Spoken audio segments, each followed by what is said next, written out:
There we go. Sorry, guys. I am having some technical difficulties this morning, or this afternoon, I should say. My apologies. Let me jump back in here and do this again. Let's go. Yes, let's go. Let's go again because apparently I am technologically inefficient this afternoon. All right, let's go back to this again. Anybody that heard this already? 10-team head-to-head 9-cat. I traded Siakam and Mobley for Jokic. Is that a winner? In a 10-team league, yeah, that's a winner. 12 or 14 team league, a little bit closer, just because you'll need a little bit more depth. But in a 10-team league, absolutely, because you're trading Siakam and Mobley for Jokic and replacement player X, and replacement player X in a 10-team league is going to be somebody that's going to be pretty substantial. On trade Garland and Sengun for Harden. Punt, rebounds, and turnovers build in a 12-team 9-cat head-to-head. He wants Garland and Porzingis. I mean, if you can get away with trading Garland and Sengun for Harden, I mean, that's a no-brainer, right? You pull the trigger on that immediately, every day of the week, twice on Sunday. If he wants Garland and Porzingis, it would be a little bit tighter for me, but Harden is playing like MVP Harden right now. He's just absolutely balling out. So I think if you have a deep bench and you just need star power rather than depth, I'm fine trading Garland and Porzingis. But if you can get away with Garland and Sengun, absolutely hold on to Porzingis because Sengun so far has been a bit disappointing. Trade Kyrie before it's too late. Unfortunately, I'm not sure how to proceed with this one because Kyrie has absolutely balled as a fantasy player. But if we're just talking about his conduct, we'll call it, off the court, I'm not sure if he will face any sort of discipline there. Moving forward. So I think you just hold tight on Kyrie right now. If you can trade him high and get somebody amazing, sure, but he's a top 10 player. So there's really not a whole lot of room for upward mobility in that regard. Trey Murphy's value with Ingram's pending return. So Trey Murphy was still playing well, even with Ingram and Herb and Zion still in the lineup. He's an efficient shooter. He's shown his ability to get out there and stroke threes with the best of them. He was getting good rotational minutes even with everybody in the lineup healthy. So he's still going to have a pretty high value. I don't necessarily know that the trade market is going to be good for you right now because people will say, "Oh man, he's for those exact reasons." BI's coming back. I don't necessarily want Trey Murphy. I don't want to, give you somebody good in return that he's actually worth. So you'll get lowballed on that. So you hold on to Trey Murphy and just enjoy the ride. I mean, he's been great so far. If you snagged him, kudos to you. He will be good for you the rest of the season, I predict. Thoughts on Bol and any update on Giddey and Vassell? I don't have updates on Giddey and Vassell. I wish I did, unfortunately. Thoughts on Bol? I think he is a guy that belongs on fantasy rosters. He's a fringe, maybe 10 team league guy, but I still think he's probably there. Beyond that, absolutely, he's a must roster in 12 and 14 team leagues. Just for the block value alone, I mean, obviously we saw what happened when he started the other night and they rolled out that jumbo lineup with Point Franz and Banchero and Bol. And it was Mo Bamba, right, that came off the bench and had a really good game after he disappeared to start the season. But that was one good game for Bamba. Bol has been very consistent to start the season. And as we know, I mean, you can look at Miles Turner, who, not a great game last night, but still 2 blocks and, 11 blocks through 3 games. Blocks, such a scarce category. So anybody that you can get on your team that is, blocking 2 shots or more, he's going to have some sort of value for you in, most formats. Claxton to sell high, Sexton rest of season outlook. This is a rough one with Sexton. I took him in the 7th, sometimes the 6th round in a lot of drafts pretty consistently just because I thought, man, he's going to be the guy. Obviously, I expected Markkanen to be good, but I wasn't expecting this level of production from Markkanen. And I wasn't expecting Sexton to just be getting table scraps, especially for the, from Mike Connolly, who, if I remember right, he's old enough to have gone to high school with my father, 40 years ago. So not necessarily sure why that's playing out the way it is. I think maybe this is a calculated effort by Utah to kind of bring him along a little bit slowly, and he'll ramp up as the season progresses, and I hope that ends up being the case. With Sexton, if you really need somebody with a higher upside off the bench, you're struggling right now, or off the waiver wire and you're struggling, I'm comfortable dropping him, unfortunately. But if you have the space to stash him, keep him. Things can only get better for Sexton as the year goes on. Utah didn't do a massive sign and trade to get him, just to stick him on the bench. And remember, the last time he was fully healthy in Cleveland, he was dropping 24 points a night. Claxton is a sell high. I don't think so. As I just said with Bol, if you get a guy that's swatting 2 shots a night, I think that's great. Brooklyn has been terrible this season. They're, Kyrie and KD are averaging 30 points each, and they're 2-5. Joe Harris, Seth Curry, Ben Simmons, and a bench that it's just not producing. Cam Thomas is getting DNP coach decisions frequently. They need somebody out there to score, and Claxton is great around the rim as a scorer. Had 19 points last night. So obviously you just got to keep going back to Claxton. And again, a guy, if you took outside of pick 100, you got to be thrilled to have him on your team. Decimated with injuries, Lillard, Rozier, Middleton, Ayton, Cole Anthony. Can you give me some kind of reassurance for this season? LOL. Yeah, not a whole lot of reasons to LOL with this one. Man, I can give you, I think there's always a silver lining, right? So Lillard, before he was injured, was absolutely balling out, player of the week. Terry Rozier, same thing. Chris Middleton will eventually come back. Ayton, I'm not going to give you too much reassurance on that one. He wasn't playing great before the injury.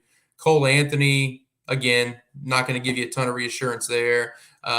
Just because Jalen Suggs and Markelle Fultz will eventually make their way back. But if you have Lillard, Rozier, Middleton, they'll be back sooner than later. Just weather the storm for right now. Certainly better to kind of lose early on and keep your high upside guys than to just drop a bunch of guys or make crazy trades for the sake of winning a couple of weeks just to tank at the end of the year. Vandy or Olynyk? It's going to be Olynyk for me. Just because he can do a little bit more than Vanderbilt. His all-around skill set, he gives you more categorical contributions. And unfortunately, I actually just traded for Vanderbilt in Dynasty League. I traded Davion Mitchell for him right before this Fox injury yesterday. And it seems like Vanderbilt has some interest from the Heat, which would tank his fantasy value. So I hope that's not true. But regardless, Olynyk is the guy for me. Clay and Sengun, rest of season. Right now, hold for rest of season or wait until they get hot. Yeah, I think you can say this of any player, right? I mean, if they're getting hot and you can get a better than expected return for them, then everybody has a price. I think your best bet now is to hold because nobody is going to give you fair value for Clay or Sengun. If you spend a 5th or 6th round pick on either, they're not going to give you a player that's producing at that level right now. So your best bet is to hold. It's certainly not a time to sell for pennies on the dollar. That would be foolish. Trading Lowry and Simons for Siakam? No. I think you're better off having Lowry and Simons. Lowry is not that far off of Siakam, and Simons is probably better than the replacement player that's hanging around your waiver wire in a 10-teamer. Drop Okongwu for Barnes. Not sure what Barnes this is.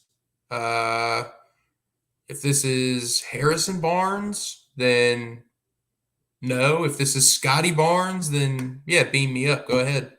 Not sure why Scotty Barnes is on your waiver wire, though, so I'm sure that's not it. Suggs or Olynyk, rest of season, 9-cat, head-to-head, 12-team, 2 centers. It's going to be Big Kelly O. 10-team head-to-head, 1 win. Keep Sabonis or trade. Again, everybody has their price, right? If you can trade Sabonis and get somebody that's producing first round value, if you can package Sabonis and X player for a first rounder, do it. If you're just going to be getting peanuts for Sabonis, no, there's no reason to trade him. He's fine. I think the biggest problem with Siakam is he was drafted far ahead of where he would actually perform this season. But at this point, you've already drafted. Oh, man, Terrence Ross or Aaron Wiggins for the upcoming pseudo Tuesday to Thursday back-to-back. Oh, man, that's a rough one. I would have to say Terrence Ross just because I don't necessarily trust anybody on the Thunder that's not named SGA at this point. Triple J rest of season.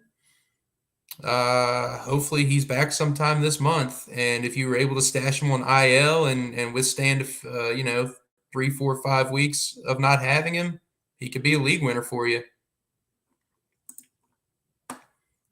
Just traded Bobo, KPJ, Draymond for Cat and Gary Trent. So you traded Bobo, KPJ, and Draymond for Cat and Gary Trent in a 12-team, 13 roster. You traded away a little bit of depth, which in a 12-team, 13 roster is going to hurt a little bit, but I think this was a great time to buy low on Cat, and I'm totally fine with that move. I think for a guy that's consistently put up first-round value, I think it's totally acceptable to trade and get that, buy him while his price is the lowest, so that's totally fine. Okongwu and Ijax worth a hold in a 10-team 9-cat? No. Plain and simple. You can find somebody better on the waiver wire to stream. And if you drop them and they start getting better, you can go pick them back up. Nobody's clamoring to grab those guys in a 10-team league. Rest of season outlook for Wendell Carter. I think he's going to continue to, produce double-doubles every night. I think it's been encouraging to see the three-point game developing this year. That was rumored in the offseason. As long as he can stay healthy, I think he's going to continue to succeed. Thoughts on Dennis Smith Jr. and DeAnthony Melton? Can they be relevant all year? Yeah, man, my heart is melting right now for DeAnthony. He has been solid in his last 2 starts. He's actually been solid in his last 4 games. He started out really slowly, and he was a guy that we talked about on the Roundball Stew pod a couple weeks ago. Like, man, are we ready to drop this guy? And I said, yeah, that's fine. And Raphael Johnson, to his credit, said, no, I'm going to hang on to him. And Raph was right. So if you have DeAnthony Melton, or if he's on your waiver wire, go ahead and grab him. He's slowly put together, with these last 4 games, he's crept his way into the mid-round in terms of fantasy value, and it looks like he's going to start anytime Embiid is out, which is probably going to be frequently. DSJ, he will be relevant for as long as one of Terry Rozier or LaMelo Ball is injured. After that, I don't see the value being anywhere near what it is right now. How about his defense on Steph the other night, though? Wasn't that great? Trent Jr. rest of season. I think Trent Jr. will give you, exactly probably, what you drafted him for, right? Which is going to be steals and triples. So I'm not worried about Gary Trent Jr.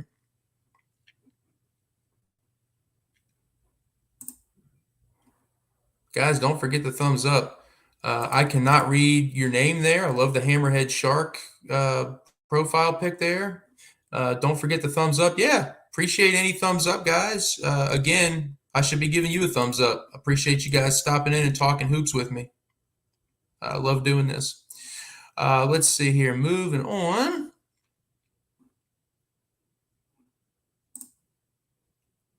Would you drop Oubre for a streaming spot? I'm down some games this week and need some games played. Plus, he's my worst player and will have to drop once Lillard is back as well.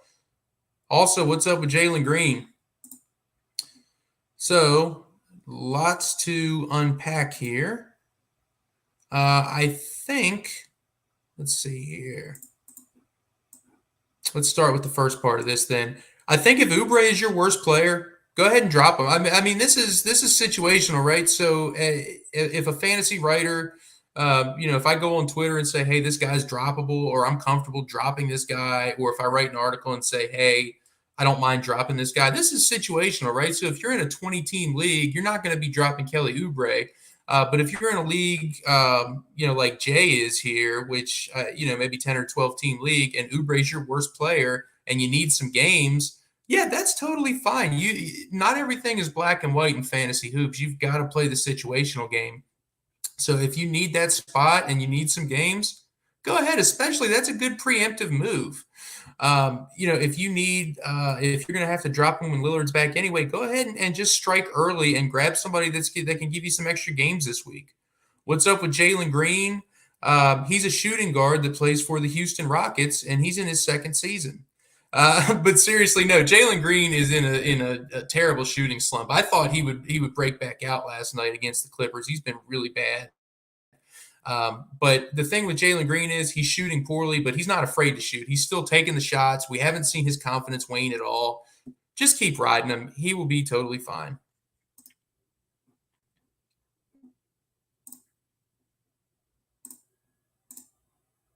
Okay, guys. Moving along.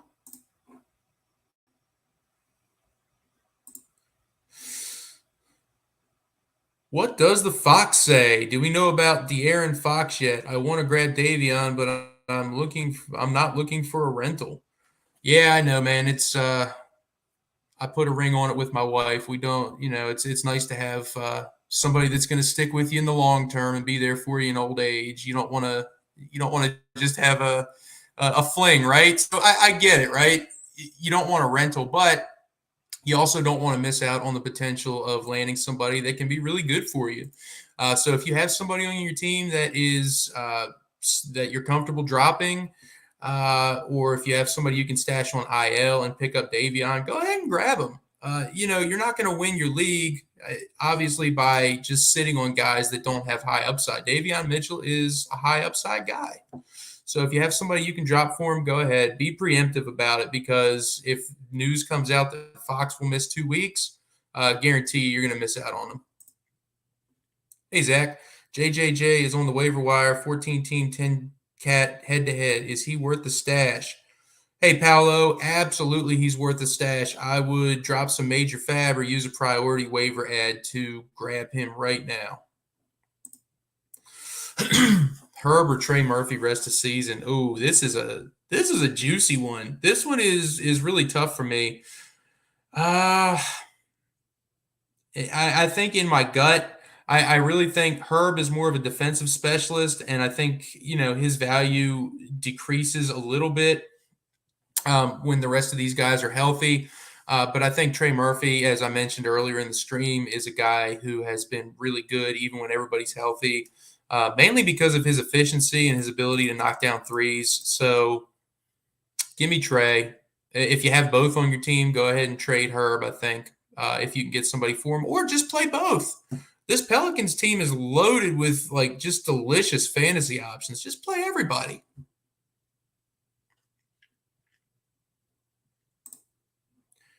Jalen Noel, affectionately referred to as Father Christmas, or Jalen Williams, the rookie. Give me J-Dub, Jalen Williams. It's hard to trust anybody on OKC, but he had a really great stat line the other night. I think he had 4 steals, if I remember right, when he returned. And it looks like the Thunder are going to give him some minutes, so I would certainly take Jalen Williams. Jalen Noel, though, love to see that he's succeeding this year. He's a fun player. Should I accept Kawhi for CP3 in a 8-cat roto league? I'm thinking no, but I'm curious what you think. Thanks. Michael, I am thinking the same thing as you, brother. I want no part of Kawhi Leonard. He missed all of last year. He's already back, missing 6 games upcoming. We're missing 3 games upcoming. I saw conflicting reports on that. He's missing at least 3. It seems like he was born with glass bones and paper skin at this point. And, hate to be blunt about it, but I would be trading him for a tuna fish sandwich at this point, and I don't even eat tuna fish. I do not want him anywhere near my fantasy team. Big Zach, your favorite buy low, sell high. Gerald, do we know each other that well where you can call me Big Zach? I appreciate the question, man. My favorite buy low and sell high. So I think right now, this is a tough one, man. I think a good buy low candidate for me right now is Karl Anthony Towns. He came up in the stream, earlier. I think if you're looking to sell high on somebody, I know my buddy Dan Titus over at Yahoo just put an article out. It's funny, this comes up today. He just put an article out today saying, don't sell high on Brook Lopez.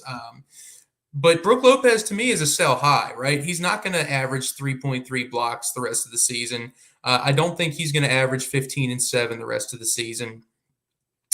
So he's a guy that I would certainly be looking to sell high, just because he's giving you first round value right now. I don't think that lasts at all. Another guy that I would probably be looking to sell high at this point. Yeah, I think those are the two guys that I'm going to stick with, for right now. That's a good question, though. I would have to come back to that and give that a little more thought. But yeah, we'll go with Cat and Brook Lopez. Who would you expect in return for Tobias Harris? I tell you what, at this point, I'm not sure what the market for Tobias Harris is. So he's a top 40 player early on in the season. He's scoring at the lowest rate that he's scored since his second season in the league. But he is, he has 2.3 triples. He has 1.6 steals. His, obviously free throw percentage is kind of in the toilet. But anybody that's getting you those steals and threes, as anybody that's ever rostered Gary Trent or Fred VanVleet knows, that's highly valuable. So for Tobias Harris, yeah, and this goes back to Gerald's question. He's another good sell high. I don't think those numbers necessarily hold all season. I think he can take a little bit of a step forward as a scorer, but I'm not necessarily sold on him having 1.6 steals for the rest of the season, 2.3 triples. So I think Tobias Harris, if you can get a mid-rounder out of him, I would be totally fine with that. And somebody that fits your team build, obviously. Drop Aldama for Monty Morris. I've seen a lot of dropping Aldama chatter recently. Has everybody just cooled on Santi Aldama? I guess he's no longer Santa Claus Aldama. He's no longer delivering fantasy presents to you every night. Yeah, he's had some bad games recently. He's still playing 30 minutes a night, but I think it's totally fine to drop him at this point. We've seen Rowdy Roddy, David Roddy coming in and making some noise. We've seen John Concher coming back and, playing pretty well. Dylan Brooks has been okay. Bane, hopefully he'll be back soon. Ja Morant returned last night and had a hell of a game. So, yeah, I think Santi is totally fine to drop, especially with Triple J set to return sometime within the next month, we hope. And Monty Morris, he's a great source of assists this year. So if you're looking for assists, I don't think dropping Aldama is going to hurt you. I think that'll definitely help you there. Let's see. Keep one of each, Covington or Ijax, Murphy or Cam Johnson. I'll keep Murphy, as much as it pains me to say. And I think I'm keeping Covington. I can't get behind Isaiah Jackson when Turner is in and out of the lineup. Especially when you have Jalen Smith and Terry Taylor there contributing on their own. If I had to pick between these four players, I would keep Murphy and Cam Johnson. But if we're just doing one out of each, it's going to be Murphy and Rocco. Is Herb Jones worth a stash? I dropped him for Jaden in week 1. Yeah, if you have room for him, he's absolutely worth a stash. But I think it's totally fine to roster Jaden over him. I have no problem with that. I understand that decision. Is Duran still a 12-team hold in 8-cat? No, I don't think so. recent injury. Isaiah Livers is healthy. Isaiah Stewart has been absolutely balling out this year. So yeah, that big hearty bowl of beef stew. Yeah, Duran, you can cut him to the waiver wire. Unfortunately, RIP to his fantasy. What do I think about Sabonis? Is it panic time? No, I don't think it's panic time for Sabonis. Again, preseason I said he'll probably be outside the top 40 and maybe outside the top 50, just because I wasn't expecting a big increase in assists, which is what his big time value in Indiana was.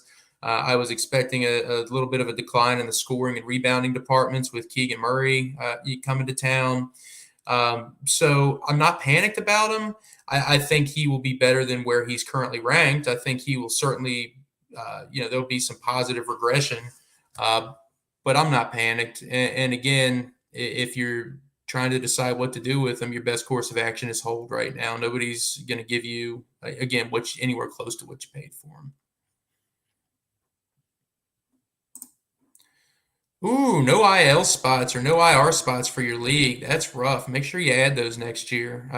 If you're the commissioner, make sure you do that. And if you're not the commissioner, badger the commissioner until he puts some IL or IL plus spots in for you. That's a necessity, especially today when people are ill or people are twisting ankles left and right all the time.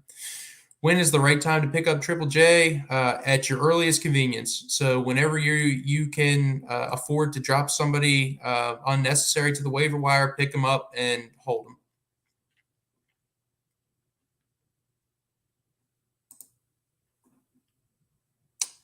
Can Bogey sustain his level of play?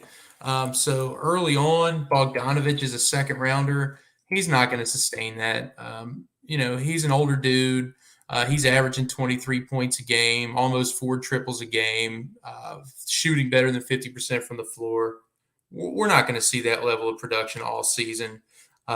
So again, just enjoy him, right? If you can trade him high because people really love what he's doing for the Pistons, yeah, sell him high.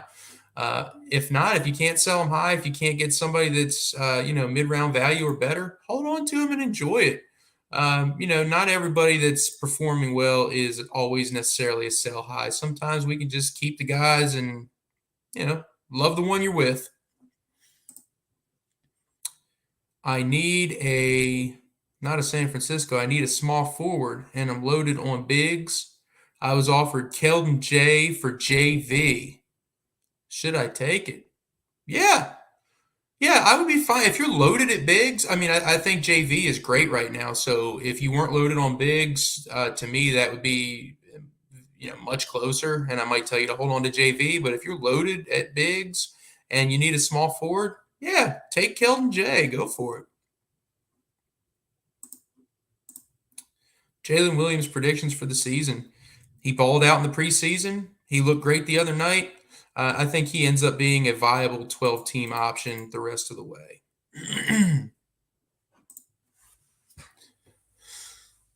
10-team head-to-head 9-cat. Decisions. Suggs versus J-Dub. So tough to gauge who's got more upside. Signs point to Jalen for pending load management of SGA and Giddey. Thanks, Z. Well, you're welcome to you, Fast Break Club, or I'll just call you FC since you called me Z. Yeah, I lean J-Dub, just because of the Suggs injury. Obviously Suggs was playing well before that, but like I said, eventually Cole Anthony, Markelle Fultz will come back. Franz Wagner has looked fine as the point guard. So, yeah, J-Dub for me right now. Mathurin or Ivy? I have Garland and LaMelo coming back. So one of the rookies has got to go. Oh, my, 10-team, 10-cat. That is very, very interesting. Mathurin has been fantastic this year. A big part of his production has come from scoring and triples, which I don't see him cooling off significantly the rest of the way. Jaden Ivey, he gives you production from other things such as rebounds and assists, but obviously his turnovers are a problem. And he's not giving you a ton of 3-pointers. That's just not his game. So I think right now, if I had to pick, I think Matherin's role is a little bit more secure. I think maybe he could cool off as a scorer, but he's averaging 20 points a game, 2.6 triples. He's good from the free throw line. He gets you rebounds. He's decent with assists. Again, not really anything in the defensive contributions for Matherin. But if I had to just take them in a vacuum, for me, it's going to be Big Ben.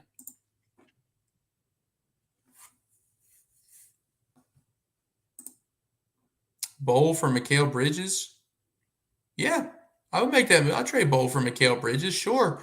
I think Bowl will be great the rest of the year, but again, this is still week. We're in week 3 right now. Orlando has tinkered with a bunch of different lineups, and Bowl is more of an unknown, more of a question mark. Hey, is he a flash in the pan? Mikal Bridges is a guy that has never missed a game in his NBA career and has proven to be a consistent mid-round fantasy option. So I will trade the hot start for the consistently consistent and durable option. J-Dub or Trey Murph? It's going to be Trey Murph. You heard? Hartenstein expectations moving forward. I think Hartenstein will be a top 100-ish guy for the rest of the season. He's playing enough minutes alongside Mitchell Robinson, and he's doing a little bit of everything, right? He's getting you some rebounds, some steals, blocks. The only thing he doesn't really do is shoot 3-pointers. So I think he's totally fine. And when Robinson inevitably gets injured, I think his role will only expand from there. Got a few more minutes here, guys. I'll try to answer a few more questions.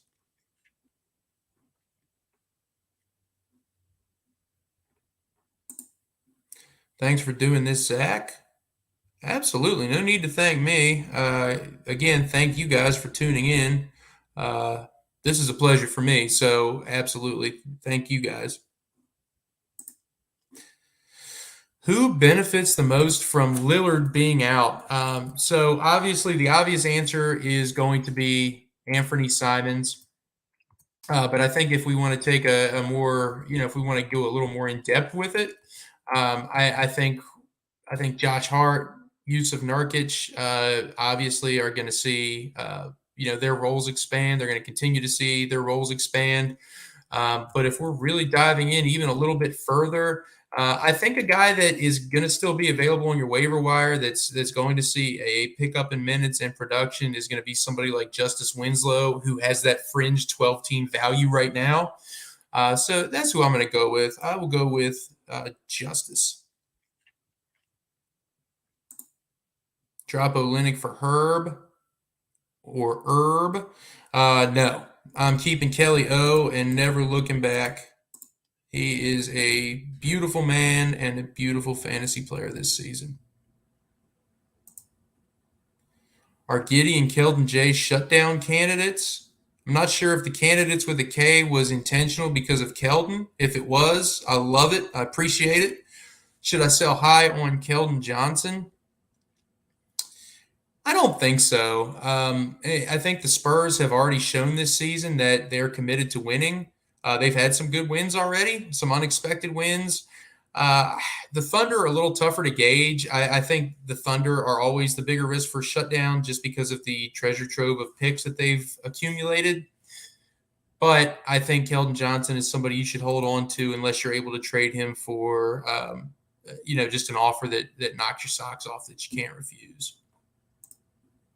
Trade Hayward and DeJounte Murray for SGA. Absolutely. Go on out and get your boy.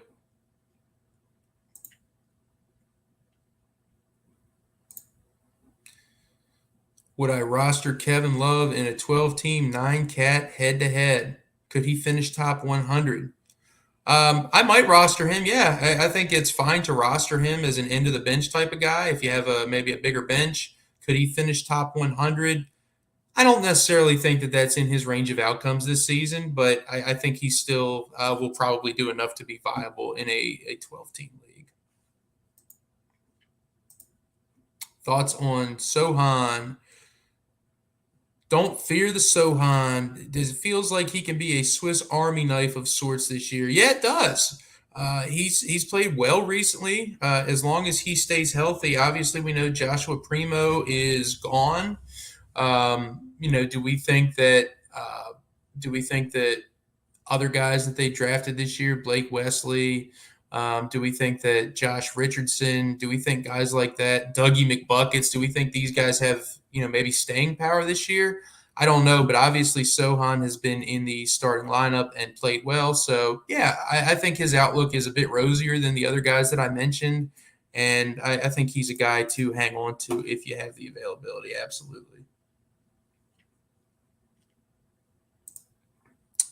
As a commissioner, when do you veto a trade, or should I let the GMs vote on it? Yeah, you let the GMs vote on it, unless it's some sort of blatant case of collusion where, a guy, let's say a guy and his wife are playing in a league with you, for example, and she trades him, Nikola Jokic, and he trades her Yusuf Nurkic and Wendell Carter. Obviously, that's going to be a little bit of collusion right there.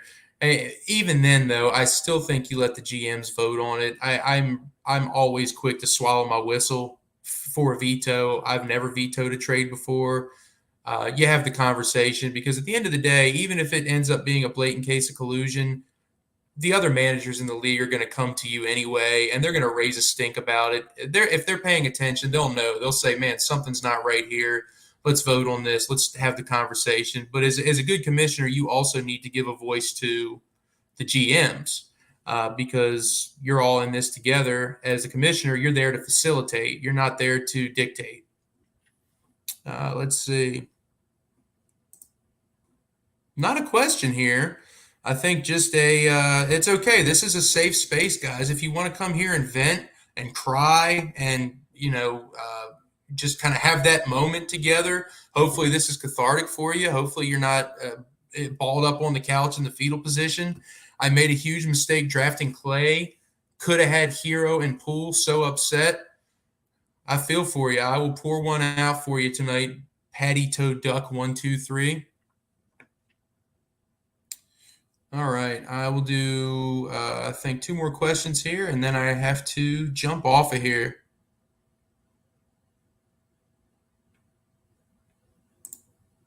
15-teamer, stash Schroeder on IL. If there's nobody else available, but I can't see anybody in LA being worth your time or headache or energy or excitement or enthusiasm, so no. Aldama, a clear drop? No.